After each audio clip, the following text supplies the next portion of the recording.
नमस्कार दोस्तों, आपका बहुत बहुत स्वागत है आपका अपने YouTube चैनल अमृत ज्ञान में। मैं आपका बहुत बहुत स्वागत करता हूं। दोस्तों, आज हम जानेंगे कि वह कौन सी स्थितियां हैं जिसमें राहु इंसान को राजा बना देता है और कैसा राहु का व्यवहार कैसा रहता है। राहु किस तरीके से अपनी प्रक्रिया चलाता है, आज हम उन सभी स्थितियों को जानेंगे जिनके माध्यम से जातक राजाओं की तरह शानदार जीवन यापन करता है। दोस्तों, यदि यह वीडियो आपको अच्छा लगे तो ज़्यादा से ज़्यादा दोस्तों के साथ इसे शेयर कीजिएगा, लाइक कीजिएगा और चैनल को सब्सक्राइब कीजिएगा। चलते हैं आज के सब्जेक्ट की तरफ। दोस्तों, कलयुग में ज्योतिष का सबसे ज़्यादा प्रचलित शब्द अगर कोई है तो वह है राहु, अर्थात अपनी मस्ती में मस्त, अपना काम बनता भाड़ में जाए जनता की धारणा मनुष्य के अंदर देने वाला वह सातिर और छली ग्रह है जो मात्र एक छाया होकर भी इंसान के जीवन की चूलें हिला देने में सक्षम है। सोने के सिंहासन पर बैठा देने की क्षमता भी यही राहु रखता है। इस ग्रह के बारे में ज्योतिष विद्वानों का कहना है कि जिसकी कुंडली में यह अनुकूल हो जीवन को आसान कर देता है और अगर यह प्रतिकूल हो तो सांस लेना भी मुश्किल कर देता है। अक्सर हम अपने आसपास बहुत से ऐसे लोगों को देखते हैं जिनके जीवन जीने के नियम नैतिक मूल्यों से बहुत दूर होते हैं। रात को देर से सोना, सुबह देर तक सोते रहना, दिनचर्या अव्यवस्थित रहना, फिर भी उनके पास हमें जीवन जीने के भरपूर साधन दिखाई देते हैं। उन्हें चिंता ही नहीं होती किसी बात की। हर फिक्र को हवा में उड़ा देना उनका स्वभाव होता है। ऐसा क्या है कि वो जीवन को लेकर इतने निश्चिंत हैं? ज़्यादातर ऐसे लोगों की कुंडली में राहु बहुत प्रबल होता है। याद रखें कि राहु की मस्ती पाने के लिए राहु बनना पड़ता है। यह लोग राहु बनना मंजूर कर लेते हैं तभी वह लोग राहु को अपने जीवन में ठीक से उतार पाते हैं और फिर क्या, बस भौतिक जीवन का आनंद लिए चले जाते हैं। वो कौन सी स्थितियां होती हैं जो राहु को इन लोगों को इनके जीवन में इतना निश्चिंत कर देता है? दोस्तों, इन स्थितियों से पहले 3 नियमों को जानना बहुत जरूरी है। पहला नियम है कि राहु कुंडली का कारक ग्रह हो, अर्थात लग्न के स्वामी का मित्र हो। दूसरा नियम है कुंडली में वृष, मिथुन, कन्या, तुला या मकर या कुंभ राशि में राहु हो। और तीसरा नियम है राहु कुंडली के ऐसे स्थान में हो जो राहु को सबसे ज़्यादा पसंद है या राहु के लिए सबसे ज़्यादा अनुकूल है, जहां बैठकर राहु अपनी हुकूमत आसानी से चला सकता है। अब जानते हैं दोस्तों, वह कौन सी स्थितियां हैं और वह कौन से लक्षण हैं जो राजाओं की तरह इंसान को जीवन जीना सिखाते हैं। यदि राहु लग्न में हो और जो 6 राशियां अभी मैंने बताई हैं उन राशियों में हो तो जिस जातक के लग्न में राहु होता है वह जातक यह बात अच्छी तरह जानता है कि सामने वाले व्यक्ति को अपनी बात पर कैसे राजी करना है। पहले प्रिय मित्रों जान लेते हैं, पहले थोड़ा सा बेसिक मैं बता देता हूँ कि इसकी मित्र लगन कौन सी है, मित्र राशि कौन सी है। जैसे वृषभ लग्न, मिथुन लग्न, कन्या लग्न, तुला लग्न, मकर लग्न एवं कुंभ लग्न। यानी अब तो ये तो लग्न से मैंने बताया, यही राशियां भी होनी चाहिए। वृषभ राशि, मिथुन राशि, कन्या राशि, तुला राशि, मकर राशि एवं कुंभ राशि। ठीक है, इनके मैं उम्मीद करता हूँ कि इनके नंबर शायद आपको पता होंगे, लेकिन मैं फिर भी एक बार बता देता हूँ। वृषभ का लग्न होता है यहाँ 2 नंबर से जो लग्न शुरू होता है, मिथुन का लग्न 3 नंबर से शुरू होता है, कन्या का लग्न 6 नंबर से शुरू होता है, तुला का लग्न 7 नंबर से शुरू होता है, मकर का लग्न 10 नंबर से शुरू होता है और कुंभ का लग्न 11 नंबर से। मतलब 2, 3, 6, 7, 10, 10 या 11 यहाँ नंबर होना चाहिए, पहली बात। और दूसरी बात, इन्हीं कहीं राशियों में जैसे अगर राहु मतलब इन लग्नों के लिए कारक है, ऐसी इन राशियों के लिए भी कारक है, तो नंबर उनके वही होंगे राशियों के भी। 2 नंबर की राशि वृषभ, मिथुन की 3 नंबर की, कन्या 6, तुला 7, मकर 10 और कुंभ 11। अच्छा, इसके मित्र ग्रह कौन से हैं? शनि इनके मित्र ग्रह हैं, बुध इनके मित्र ग्रह हैं और शत्रु इनके मित्र ग्रह हैं। और शत्रु ग्रह इनके कौन से हैं? सूर्य, मंगल, चंद्र और गुरु। इन 4 ग्रहों की लग्नों में राहु ज़्यादातर देखा गया है कि अच्छे फल प्रदान नहीं करते हैं। तो अभी हमने जरा बेसिक में देखा है, अब देखते हैं कि यदि वो कौन से भाव हैं राशियों की बात कर ली, लग्न की बात कर ली। अब अगर इन राशियों में और लग्न में राहु अगर प्रथम भाव में अगर मौजूद हैं, तो अब जानते हैं कि कैसी पर्सनैलिटी देते हैं। तो जातक यह बात अच्छी तरह से जानता होगा कि सामने वाले व्यक्ति को अपनी बात पर कैसे राजी करना है। ऐसे जातक का स्वभाव होता है एक ही बार में कई प्रेम संबंधों को मेंटेन करता है, या उनके बारे में विचार करते रहना ऐसे जातक को अच्छी तरह से पता होता है। उसे अपने जीवन साथी को कैसे राजी करना है। मंदिर जाने का कोई ज़बरदस्ती मन नहीं होता, फिर भी अक्सर वह अपने मित्रों के साथ, पत्नी के साथ या अपने परिजनों के साथ में मंदिर आता जाता रहता है। कभी कभार धर्म के आचरण का दिखावा भी करता रहता है, और इन सब के बावजूद वो सबका चहेता बना रहता है, क्योंकि राहु की ये स्थिति उसे इतना व्यवस्थित बना देती है कि उसे किसी भी चीज़ की कमी जीवन में महसूस नहीं होती। यहाँ लग्न में बैठकर राहु सारी व्यवस्थाएं करना जानता है। उसे पैसे कहाँ से आएगा, उसे किस व्यक्ति के साथ किस तरह से बात करनी है, उसे अपने कारोबार को कैसे हैंडल करना है, अर्थात उसकी पर्सनालिटी को इतना शानदार राहु यहाँ बना देते हैं कि अपने अपने आप उस ग्रह की मदद से, जो लग्न का स्वामी है, क्योंकि वह राहु का मित्र है, तो दोस्तों यहाँ पर राहु उसकी पर्सनैलिटी को इतना निखार देते हैं कि उस व्यक्ति के अंदर की कमियां किसी को नज़र ही नहीं आती।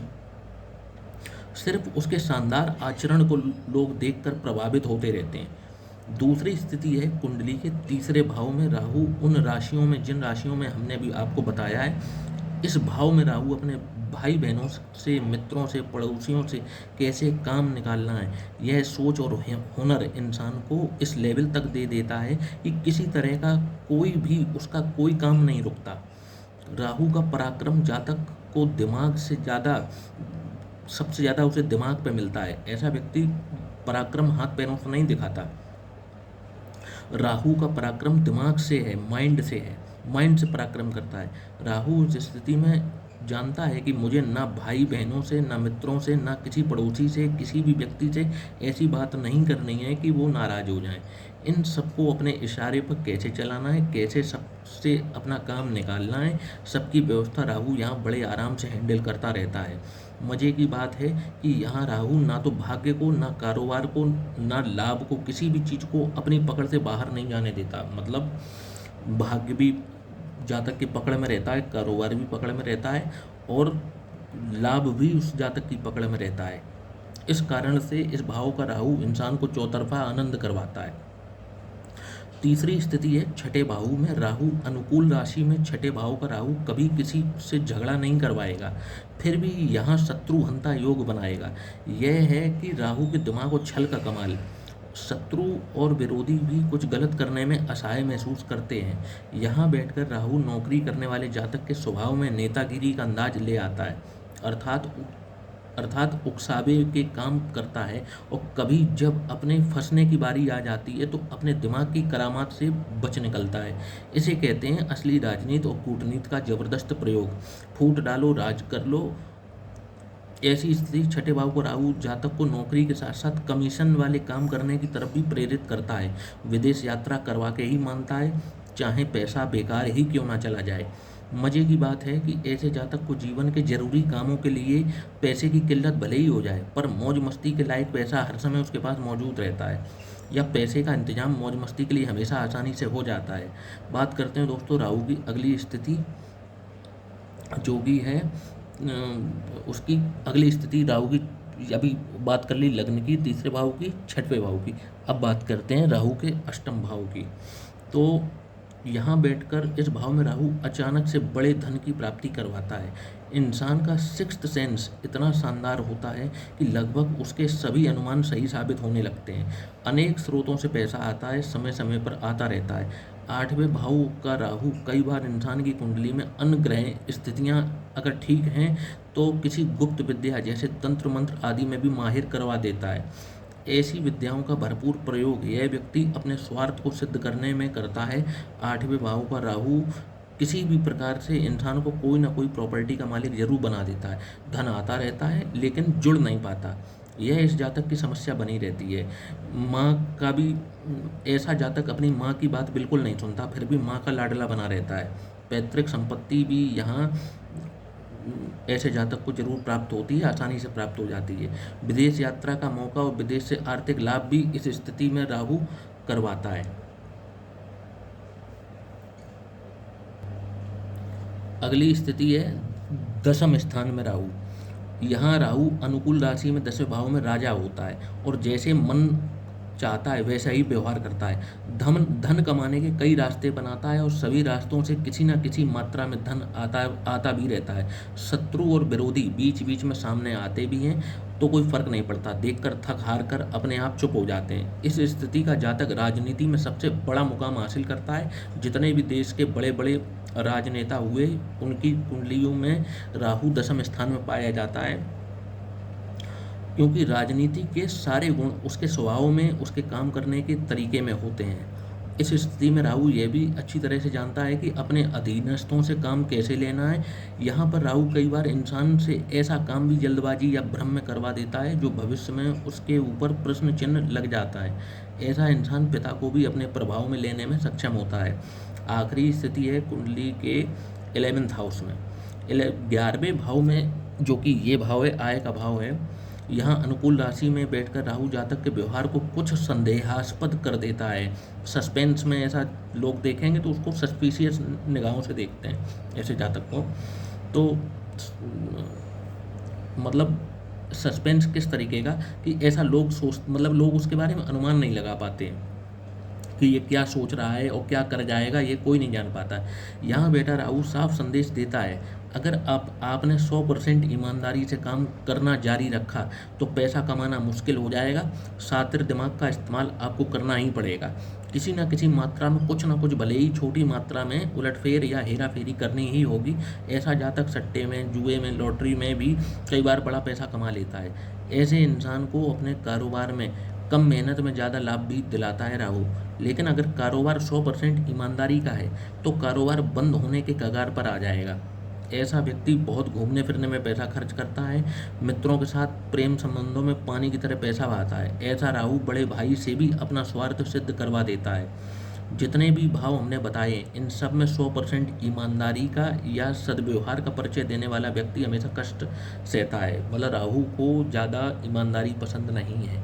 यदि जो लग्न मैंने बताई हैं, अगर इनमें भी व्यक्ति अगर